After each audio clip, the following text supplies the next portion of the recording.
Hey, Rob, we're back. We are back. Yeah, we're always back, but we never really leave. We just kind of have a semi-regular schedule of every other week, and it's worked out pretty well, I think. Guys, it's going to be 3 years this summer, I think, right? Yeah, 3 years. Pretty good, pretty good. I think we've done all right. We haven't missed too many episodes. No, not too many. Both of us have gotten sick a little bit. I fell down a flight of stairs. I mean, there's been little things here and there that have interrupted us, but not too many troubles. I think every other week thing works out pretty well. You seemed very upset that I was doing a hardware Kickstarter the other day. Just don't. I mean, firstly, I am aware after I gave you a hard time that this is a company with some previous form for doing Kickstarters. Yes. And they do deliver eventually. But as a general rule, I'm not going to do hardware Kickstarters. No, and I don't either. I'm very careful with them. But when I first saw this was first announced during CES. It was very strange. I've never seen this. And I don't know if you have seen it. It's, I have been aware that when someone sets up a Kickstarter, it's there as a private preview page for a while, because I've had those sent to me, as a writer for Mac Stories before, where I can go and look at the Kickstarter before it's about to launch. But I've never seen anybody go public with a private Kickstarter page, and these guys did that because it was written up on Mac Rumors and 9 to 5, I think. Yeah, I think something's changed with Kickstarter because they actually have a notify me when this goes live. So you think they're doing like a hype machine before the launch? Right, exactly, yeah, because I don't know if you noticed, but when I tweeted about it, it was actually pretty close to the launch, and that was because I clicked the notify button. Yeah. I didn't think I was going to back it, but I was kind of curious to see what it kind of looked like once it was finalised. I think it's definitely something that Kickstarter are doing to, I think, get a bigger boost at the beginning of a project. Because generally they kind of don't go up until like the very end, because people like deadlines and like to do things at the last minute. Right. This one certainly, it worked for this one, I guess, because it was funded within 58 minutes. And it was so fast. I actually put it in my calendar because I knew I wanted to back it so badly. Wow, yeah, it's up to $300,000 now. Yeah, and it got that first 100 in 58 minutes, and I didn't jump on it right at the moment it went live. I forgot about I was doing something, and then Federico reminded me about it, and I went, and I think I backed it after about, I don't know, almost 10 minutes, and I'd already missed the first tier of cheaper versions and got it for $79. Which was the second tier, I think. But yeah, the only reason I did it was because, first of all, when I first saw it during CES, I had kind of the same reaction you did, because I was like, well, fine, it is what it is, but it's a Kickstarter for hardware. I'm not going to back this. Then I realized that they were the company behind the Hyper.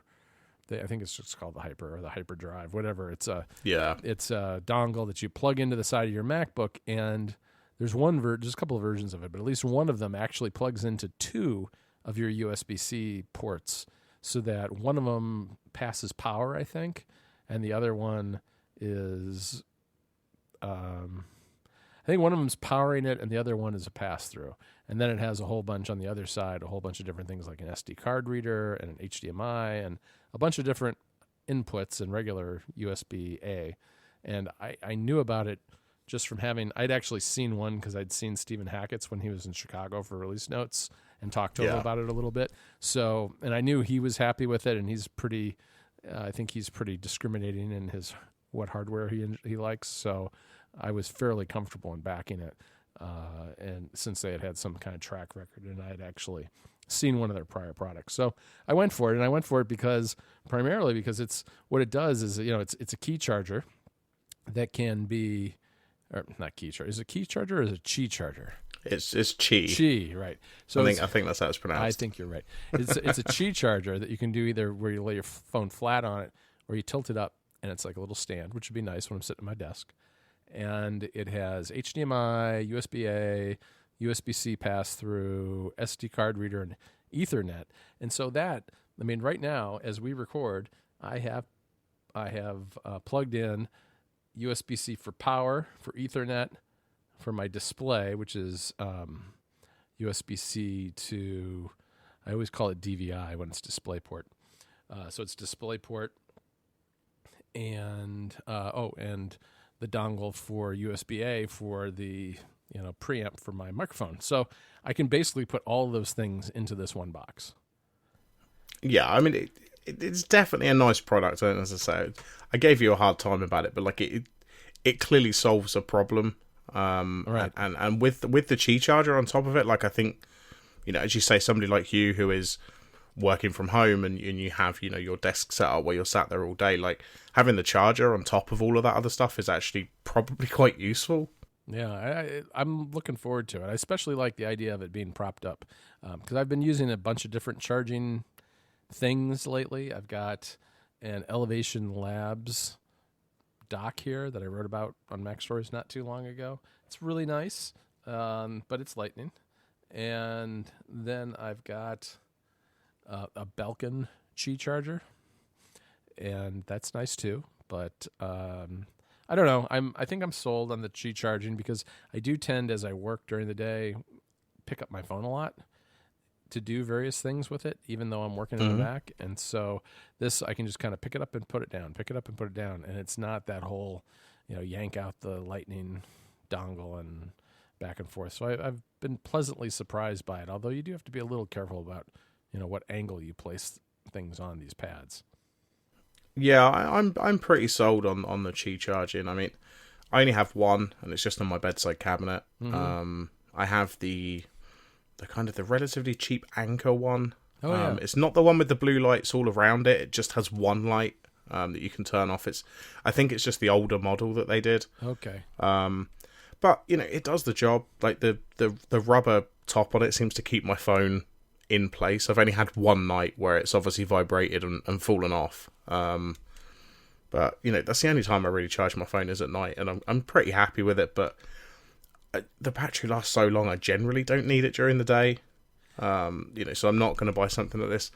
And of course, the other big problem with the hardware Kickstarters is if I ship this to the UK, I'm going to get charged customs fees as well. Right. It's going to be another probably £20 or £25 on top of the cost of shipping it to the UK anyway. So these actually get quite expensive. Yep. Yeah, it's too bad. I mean, I know Kickstarter does have. Is it based in the UK? I know they have a store that they do. I think it's out of the UK. It might be out of a different country, but I think it is out of the UK. That's separate from the US, isn't it? Yeah, they do have that, but that doesn't apply to projects that are kind of in progress or just been backed. Like that's more of our project's finished, we're now going to sell stuff through here. Oh, all right. I didn't know that. So it's not, when that this is still going to be shipped from, I guess either the factory where it comes from, but maybe in China, or I don't know where they're manufacturing these, or it's going to come from the US and I will get screwed. Right. I mean, these will show up on Amazon eventually. I can pick up the HyperDock on Amazon, their last product. Right. I'm sure in 6 months or something, this will be on Amazon if I do decide I want one. Oh, yeah, I think it will. It definitely will. It's interesting. I ran across the UK version of Kickstarter when I got that. I ordered that book on the history of Mac gaming, which hasn't come yet, but it was confusing because it looked like it had been backed on some other service that is UK based. But then ultimately it also ended up on Kickstarter at some point. And I think that the original service that it was on for backing was a book-based thing, like some sort of, Kickstarter for books. Yeah, I think I've seen the service you're talking about. Yeah, actually, that's a really good point. Where is my Mac gaming book? Yeah, because didn't they say something about December, Rob? And this is why you shouldn't back stuff on Kickstarter. No, that's not fair. I have been following that, and it is there are proof printed versions of it, and it is coming very soon. Oh yeah, they will be shipped to you all in the new year. Was the last update? So I'll let them off. Yeah, no, I have actually spoken to the author as well, and so. Check you out. Yeah, I know. He has assured me that it's coming, and I did not email him to berate him about his book not being on time. No, it's fine. I do understand it. I mean, I'm much more open to doing books on Kickstarter because I don't know. It just doesn't feel like there's many problems with printing books. I think as as a society, we've kind of nailed down printing books at this point. Right. And they tend to be a lot less expensive too. I mean, not always, but here there's risking less money usually too. I think the biggest hardware thing I ever bought on Kickstarter was a bicycle. Wow. Yeah. Yeah, that's a big one.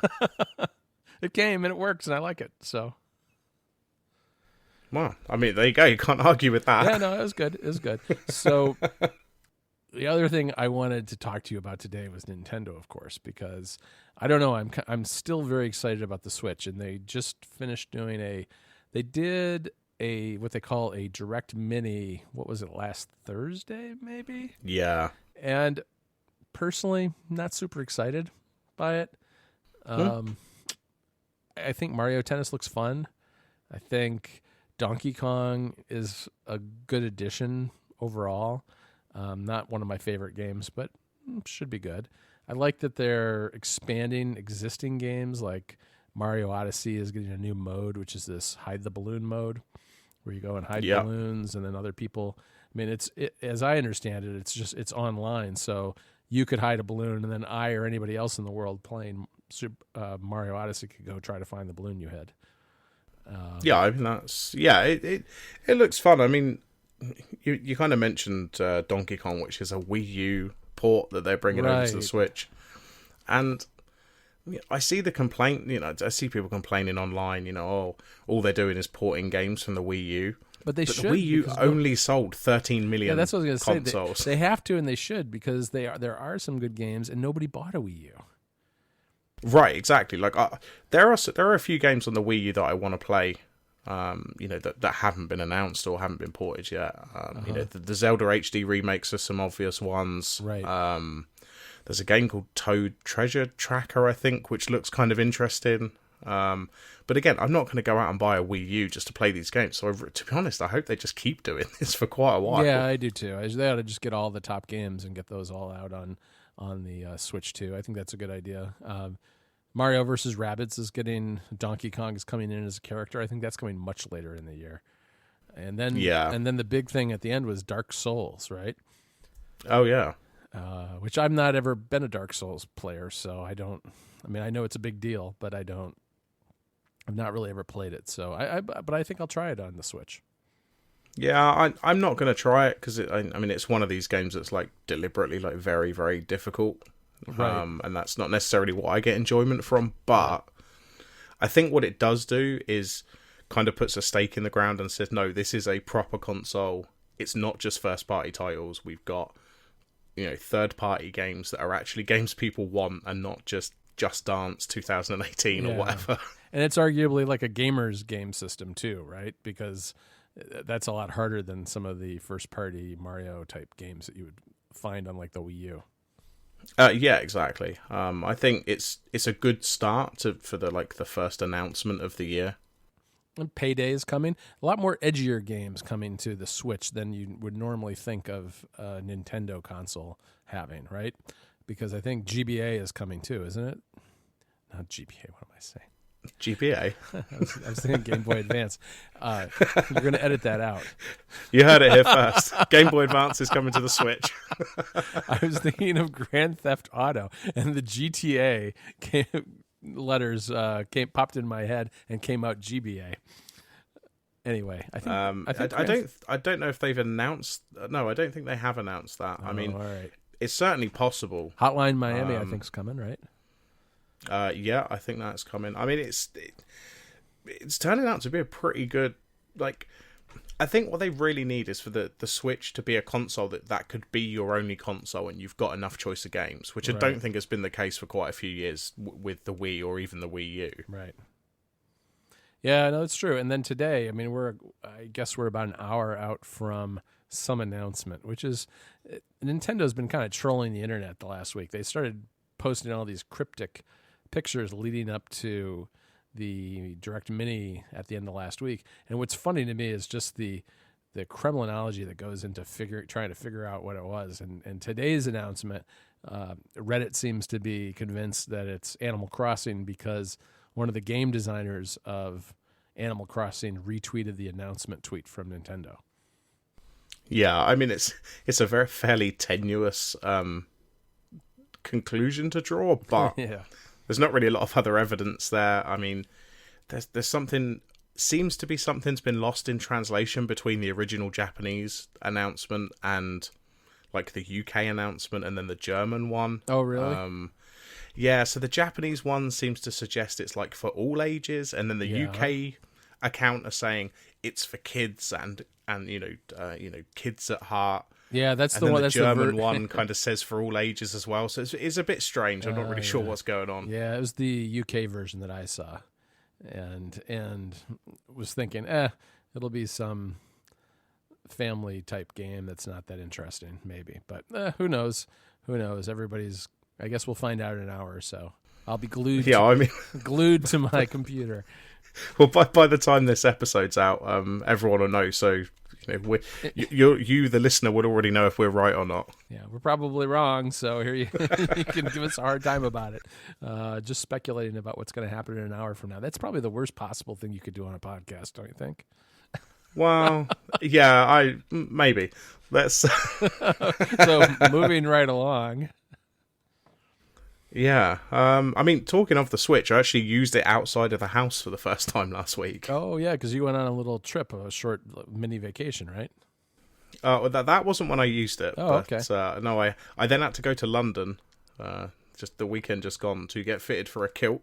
Oh, nice. For my friend's wedding. And I took the Switch with me, and I started to play Breath of the Wild, and just with the train moving and everything like that, it was very, very difficult to control it and kind of see everything because the screen's fairly small. So I ended up switching to Mario Kart, and I just played that for a couple of hours. Yeah, I find the one thing about the Breath of the Wild, and it started out as it was planned for the Wii U originally, I think, and I don't think that a lot of the text and things is very well designed for the Switch, because it's not too bad when it's on a big screen TV, but even then, it can be kind of tedious and hard to read. I find it's really hard to read though when you're doing it in handheld mode.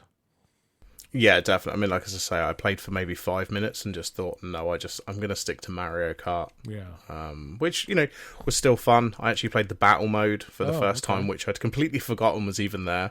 And that was kind of fun to pass the time while I was getting the train to London. Oh, one game that I saw in that mini direct that I want to try is Celeste. Yeah, that looks really good, actually. Yeah, it's an indie kind of, I guess it's a platformer kind of, or I'm not even sure. Yeah, sort of. The art style I thought looked really interesting. It's actually coming out on the Mac as well, which got me thinking maybe I might do my first ever Mac game review. No, probably not. You can't do Mac. You can't do games on the Mac, Joe. I just got done talking about the Mac App Store with Federico, so I have I have Mac games and apps on my mind right now. Yeah, they have lots of games advertised. If you can't play them on the Mac, there are lots of them in the Mac App Store. Yeah, it's anyway. It's not much of a gaming platform. I agree with you 100%. No, definitely not. Was there anything else, or did you just want to make it a short one this week? No, we can make it a short one. It's pretty, I don't know. We're in that post-holiday slump when there's not a lot of news and not much going on. I mean, CS was kind of cool. So I love CES because I don't have to go to CES. I mean, actually going looks like hell on earth. It looks like hell, and I spent the week very contentedly sitting at my desk, letting The Verge and everybody else find all the good stuff. And then I would email all their PR people and say, hey, can you send that to me so I can test it for review? So I had the easy cheat way to do everything. I just read all the news, did a little summary with Ryan in the middle of the week, and figured out what I liked for myself. It was an interesting CES because it was very much Amazon Alexa and I don't know, accessories, I would say, maybe. Yeah. There's a lot of home automation was a big category this year. Yeah, definitely. It's, as you say, I think the best way to do it is to sit back and not be there. Yeah, no, it's, it would be crazy to be there, I suppose. There are definitely benefits to being there, I suppose, especially if you're at a site working at a site like The Verge, but, it's not my cup of tea, and then the part of CS that I would be interested in is so narrow. that it wouldn't. Yeah. It's not really worth going, because I was really interested in just the home automation stuff and the Mac and iOS accessory market, and that's a big part of the show, but it's still just, there's still vast wasteland of TVs and robots that I wouldn't care anything about. Yeah, it's kind of strange. There's a robot for everything, Robot Butler. That's the only thing I want. I mean, that's the dream. Well, actually, a monkey butler is the dream. No, you're absolutely right. Thank you for correcting me. but if I have to settle, I'll settle for a robot butler. Yeah, that would be pretty good. All right.